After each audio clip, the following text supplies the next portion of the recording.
And we bring you the final winner in that competition this Friday in the Mooney Goes Wild edition of the Mooney programme. Now, Halloween is almost upon us, and it is, of course, a time of the year when deaths and cemeteries and skeletons, they tend to be just a little bit more prominent in our lives, except if, like my next guest, your work means that you're preoccupied with such morbid things all year round. Brendan Wilkins is an archaeologist with a firm called Headland Archaeology. They've been involved in excavating funerary sites on the N6 Galway to Ballinasloe road scheme, and he joins me now from our Cork studios. Good afternoon, Brendan. Good afternoon. A nice light topic for the afternoon. Yeah, well, absolutely. I mean, you must get this all the year round anyway. I know that the sales department here at RTE have a day where they all have to dress up in Halloween costumes. That is a site that should be on the interwebs. Anyway, you found a funeral pyre. Whereabouts was it, and can you describe it, please? Yes, certainly. Well, we've been working on various road schemes up and down the country, but one of the ones that I've been involved in is the Galway to Ballinasloe road scheme, which was about 56 kilometres long, and metre for metre, that's probably one of the largest archaeological investigations anywhere in the world.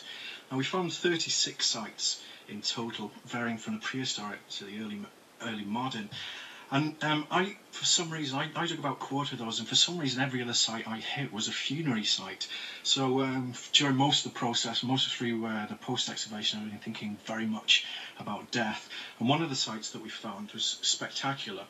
It was a Bronze Age cremation pyre dating to about 1000 BC, and it's one of only a handful of sites found in Europe, and I know of only one other actually in Ireland. Wow, that makes it fairly unique. It does, and it was unusual in that it had been constructed above a large pit. If you imagine, it's about 3 metres long by 2 metres wide and half a metre deep. You imagine a superstructure on top of that of firewood placed to leave a body on top, about the size of a table. And we actually found that after burning, some of the cremated remains had fallen into the base of that, and that's how it had managed to be preserved. So whether this isn't a very unusual one, and that's the reason why it was preserved, or whether perhaps because of the road building programme, and we may expect to see similar sites like this turn up in future. Now, I would have imagined that you would have found lots and lots of bone in that pit, but I believe you only found a very small quantity. Why was that? Well, that's right. We found 700 grams, and we know from modern correlates of modern cremations, you can expect to find between 1 and 3 kilos of bone. Now, what normally happens, and this is the kind of archaeology we normally find in the prehistoric period for funerary evidence, is cremation pits. Now that's where pieces of the pyre and pieces of the burnt human bone have been collected and placed into pits in the ground, but very, very little actually gets placed into those. So little, in fact, that they're often called token cremation burials, because you find so little bone that it's even almost difficult to tell whether it's human or animal. So it makes us wonder what was actually happening, because we know we've got an evidence from the pyre, we know how much was left in. We can infer that some elements have been taken out. And various archaeologists have been scratching their heads over this one and trying to figure out how it was used. Recently, an archaeologist called Cheryl Cole came up with the idea that it was actually a social artefact, that it could be used to pass between various groups in ceremonial exchange. So instead of getting a memoriam card, you'd actually get a bit of the bone of your relative, maybe? Well, indeed, yeah. I mean, that sounds very odd to us now, but funerary archaeology is full of very odd behaviour. I thought you were going to say full of very odd people like yourself. I don't know about that. I would have thought that in Ireland we would have had a tradition of interring people into the ground, but it seems that cremation was a big thing back then. Absolutely, it's the standard burial practice for the prehistoric period. So it's only actually when you move into the early Christian or early medieval Ireland that you start to find bodies that are interred east-west, laying supine on their backs, and that's very much believed to be that's to do with Christian beliefs and the rising soul meeting the rising sun at Eastertide.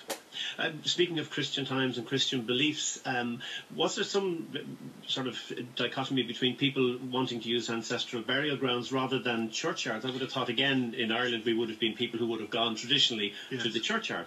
Well, that's an interesting question.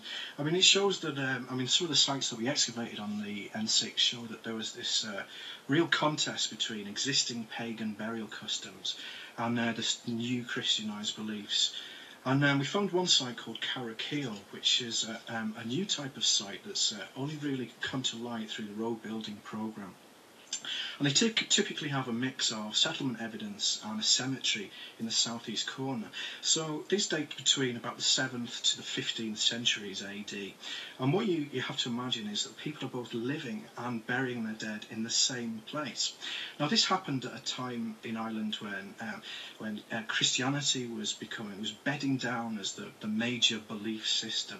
So you've got people choosing deliberately to contest the church and choose to bury their dead where they were all farming and living at the same time. Well, finally, and as they used to say in Morning Ireland, finally and briefly, I have to ask you, given that you spend your life surrounded by more or less death and ancient death, how do you relax? How do you switch off? What do you do to amuse yourself of an evening? It's a good question. I'm acutely aware that it's an unusual way to earn a living. And in fact, in our offices in Little Island, we have about 1,500 skeletons that are being analysed from another road scheme, and I often wonder whether the neighbours quite know who they're working next to. Yes. You know? Don't go into that house, Eddie. Listen, Brendan, thank you very much for joining us. It sounds fascinating. Love to have more time with you. That's Brendan Wilkins, who is an archaeologist working with Headland Archaeology. Now it's time to give away some money on the programme. Let's go to Crosshaven in County Cork. Good afternoon, Mary Hanley. Hello, how are you?